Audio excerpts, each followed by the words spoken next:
Our sign interpreter tonight is Damien Evans. Now, tonight, all eyes are on the Vatican City as it prepares to give Pope Francis a farewell tomorrow. Hundreds of world leaders as well as Catholic faithful are expected to descend on the tiny Vatican City for the funeral service expected to start Saturday morning. The National Assembly Speaker Moses Wetangula will be representing the government of Kenya during the ceremony. Meanwhile, a Holy Mass to remember the departed Pope was held at Holy Family Minor Basilica, attended by, among other top leaders in the country and members of the clergy. Our reporter Vera Mora opens our bulletin tonight with preparations for the Pope's send-off and the special Mass here in Nairobi. St. Peter's Basilica, Vatican. Thousands of pilgrims descended on the tiny city that was home and headquarters of Pope Francis' government during the last day of public viewing. Cardinal Kevin Farrell, the Camerleng of the Holy Roman Church, oversaw preparations of this ceremony. His most solemn duty during the Holy Mass is the rite of sealing of the coffin, a liturgical rite marking the final farewell before burial. Within the simple zinc coffin is a wooden casket that Pope Francis chose. A bag of 12 coins minted during his papacy will be placed alongside a one-page account of his time as Pope. The red papal vestment representing the blood of Jesus and the rosary placed in Pope's hands, resting between his fingers, is a symbol of prayer and devotion. Back in Nairobi, Vatican Pope's representative Archbishop Abatus Matthews Maria Van Megan presided over the Holy Mass at Holy Family Minor Basilica. The host, Archbishop Philip Anyolo, was present and hundreds of men and women of the clergy.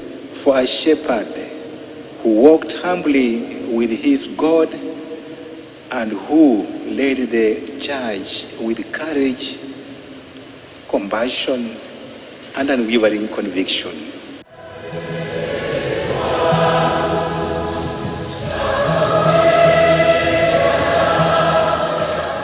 Key political leaders in the country, including former President Uhuru Kenyatta, himself a staunch Catholic, were also present.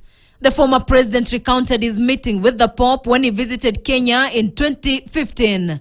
Man who, despite his high position, did not walk in and amongst the high and mighty in the world, but rather, like Jesus, chose to walk amongst the poor and those most in need. A leader of 1 billion+ people across the world.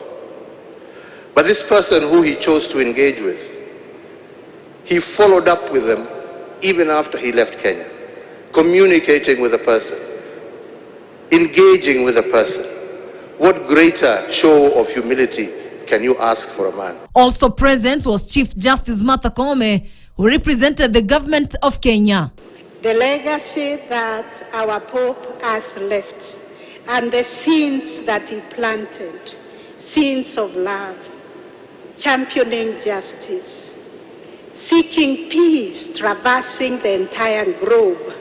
The funeral mass will begin at 11 a.m. at St. Peter's Square before procession to St. Maria Maggiore, where Pope Francis chose to be buried. After the burial, a 9-day mourning period will be initiated where every evening a mass will be offered at 5 p.m. for the late Pope's soul. After the 9 days of mourning, all eyes will be turned to the Vatican chimney, awaiting for the obvious signal, the white smoke, and Vatican will announce Habemus Papam, translated to "We have a Pope."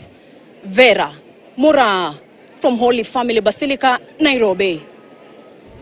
This IEBC selection